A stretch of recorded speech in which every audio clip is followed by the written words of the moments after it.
Welcome to the deep dive. Today we're really getting into the story of someone quite unique, an Icelandic storyteller, poet, guide, just a fascinating individual who connects these ancient sagas with, well, with modern life. Yeah, it's quite something. And our sources for this, they're pretty varied. We've got biography details, book descriptions, snippets from his blog, media bits. It all sort of pieces together, A real mosaic. Exactly. And the person at the center is Svanur Gísli Þorkelsson. Our mission here, for you listening, is to explore how this lore keeper, he doesn't just hold on to the past. He brings it forward, offers this gift of knowledge. That phrase really captures it. It ties into his latest book, too, this idea of an elf emerging with ancient wisdom. It's quite evocative. And what's really striking, I think, is how Svanur activates that culture. He doesn't just recount things. No, it's more visceral than that. Exactly. He makes the past feel tangible, relevant now. So it's not just about what he shares the sagas, the poems, but why it still matters, why carrying these histories forward in such a lively way is so important. Okay, so let's unpack that. Where did this journey actually begin for him? For Svanur Gísli Þorkelsson. Right. The origin story. His story starts February 12th, 1954, place called Kleifárvlir, a small farm in Miklaholtsjöpur. That's on the Snæfellsnes Peninsula, western Iceland. Pretty dramatic place. Oh, definitely. Snæfellsnes is iconic. And his childhood, well, it wasn't some gentle pastoral scene. It was rooted in the tough realities of Icelandic farm life back then. Right, the real deal. He's talked about it, the sheep rounds, across that rugged land, dealing with the harsh weather, just the daily grind of a small holding. Hard work. Close connection to the elements. Totally. It was about manual labor, tight communities, and just this deep connection to nature, its power. That wasn't just scenery. It was like his first real education in what Iceland is. Yeah. His formal schooling, sure, that was Barnaskóli Flóvíkur, then Núpur in Dýrafjörður, but those early years on the farm, they really shaped him. That's such a key point, really. Those early rural experiences, they gave him this incredible grounding. It's not just book learning he has. No, it feels deeper. It is deeper. Yeah. It's this personal, almost instinctive understanding of the land, the people, the traditions, and it just permeates his storytelling. You can almost feel the wind he describes. Yeah. That authenticity, it adds so much depth, so much color to his anecdotes. It makes his take on the old texts feel lived in, not just recited. Lived in, I like that. Yeah. So from those deep roots, his creative side really took off. And in so many directions, he wasn't just absorbing, he started making things. Right, creating culture himself. His first poetry book, Svanur Gísli, that's Thorns and Roses, that was way back in 1988, so an early sign of that lyrical side. And he wrote essays, articles for Icelandic papers, magazines, kind of carving out his voice as a commentator. And his blog, Svanur's Page of Icelandic Curiosities. Oh, it's a great resource. It really is. Little histories, quirky facts, notes from his travels, all with his unique style. Always engaging. But he's not just a writer. He's a performer through and through. He's written and directed plays, staged in Iceland and England, hosted radio shows. His voice became pretty familiar, TV specials too. Quite the range.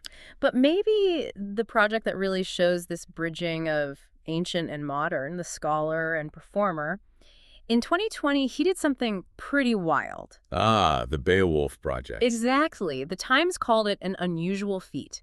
He recorded Beowulf, not just read it, performed it, in the original Old English, for Audible. Which is just, wow. I mean, Old English isn't just old-fashioned English. It's practically a different language. Right. The grammar, vocabulary, the sound. Completely different. So recording it authentically, getting the pronunciation right based on research, understanding that the poetic tradition, that's immense dedication. Yeah. But what really gets me is how he approached it. Not as some dusty old text you study, but as something meant to be heard, felt, performed, like a living oral tradition. He literally pulled it out of the library and put it into our ears. Breathing life into it. Yeah, exactly. Connecting the academic stuff with, human experience. Yeah. Making something ancient feel vital again. It's like he's reclaiming this lost performance art. And, speaking of bringing things to life, he also makes landscape speak. Literally. Through his guiding work. Right. Over 20 years as a professional guy, all over Iceland, obviously, with its saga-rich terrain, but also Greenland, Ireland, England, Israel, even South Africa. That's extensive. It really is. Expedition companies like Adventure Canada, they bill him straight up as a storyteller, poet, and bard. Which fits perfectly. It does. Because his specialty is making those myths, legends, sagas, making them palpable for people traveling through the places where they happened, bringing Iceland's identity to life. Making history immediate. Yeah, and he pops up everywhere. He was a Northern Lights expert for Greenland, Iceland, sharing the science, sure, but also the folklore, the wonder. And then there was the bizarre Reykjavik comedy walk he created and hosted back in 2016. Oh, I heard about that. It sounded like fun. Apparently it was. Super popular, kind of irreverent, mixing his sharp wit with Reykjavik's weirder history. Gay Iceland even gave it a shout-out for being so unique. That blend of humor and history is very him, isn't it? Totally. It's almost like he's this modern trickster figure using laughs to get at deeper truths. Yeah, you can picture it, right? Standing on some ordinary street corner, launching into this wild old story about hidden folk. Right. With the dramatic pauses. And then, bam, a dry joke about modern politics or something. It's that mix of, respecting the history but also having fun with it, winking at the audience. Keeps you hooked. Definitely. He's not just showing you stuff. He's pulling you into the city's soul, its stories, making it personal. And he's done bigger campaigns, too, promoting Iceland. He was in that AO of Iceland series in 2018. Oh, yeah. Featured on the Traveling in Iceland bit. And apparently joked about being famous as a background extra in Game of Thrones. Huh. That's brilliant. What a resume for a cultural ambassador. It really is. He gets that engagement is everything. Absolutely. And speaking of engagement and pulling things together, we have to talk about Elfworld. This book feels like a culmination of so many threads for him. His narrative vision, yeah. It takes us deep into Iceland's frozen landscape, a place he knows inside out, obviously. And from there emerges this lone elf. And this elf carries this incredible burden or gift, the collected knowledge of a civilization that died out. Humanity's at a crossroads facing its own issues, and this knowledge offers, well, maybe redemption. Or maybe something else. A chance for transformation. Exactly. It's epic history, sci-fi, fantasy, all woven together. But underneath, it's really digging into big questions about civilization, morality, the human condition. Right. And this gift of knowledge from the elf, it's presented as both hope and a potential weapon. It all depends on how people use it. So what does that theme tell us, really, about his work, about how we should think about knowledge? Well, that idea of knowledge as power, and potentially dangerous power. Yeah. It feels very connected to the Icelandic sagas themselves, doesn't it? Oh, interesting point. How so? Those old stories are full of characters wrestling with powerful knowledge, prophecies, magic, old grudges. There's always this sense that knowing things, powerful things, comes with huge responsibility. Often tragic consequences, too. Right, the weight of knowing. Exactly. So for Svanur, I think it's less a purely philosophical idea and more a lived cultural understanding.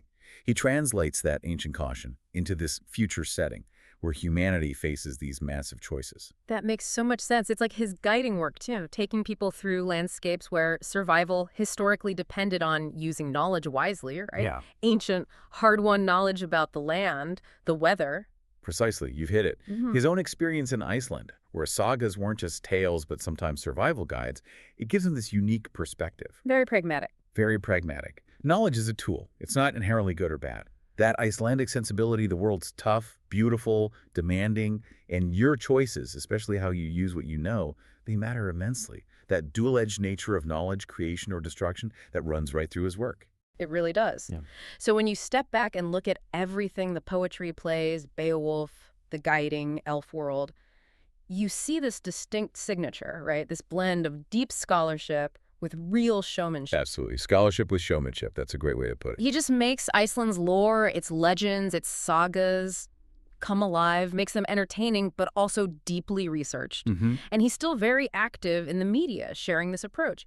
He writes for Icelandic Times, articles on history, culture, those hidden spots, always with that personal twist. Always making it accessible. Yeah. And just recently, 2024, he was interviewed on Kuldi Potterin, episode 23. He talked about his Omnium Gatherum style for public folklore. Omnium Gatherum, I love that. He jokingly called it Alaeofrebi, which is basically people studies or folk studies. Perfect. It sums it up, right?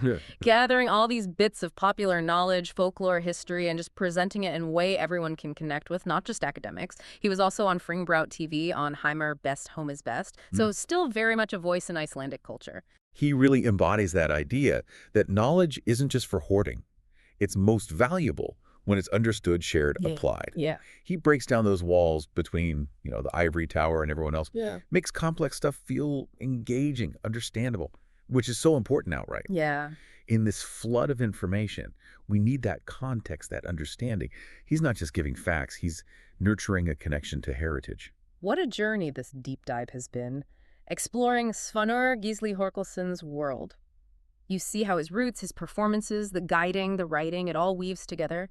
He really is this vital bridge between the ancient stories and how we understand things today. Living conduit for culture. Constantly reminding us that stories have power. Indeed. And thinking about his work connecting sagas to tours, ancient poems to audiobooks, folklore to fiction like Elf World, it really makes you wonder, doesn't it? What other gifts of knowledge are buried in our own histories, our own cultures, waiting to be found? And maybe more importantly, when we find them, how will we choose to use them? For transformation, for connection, or, as a weapon in this world that keeps changing.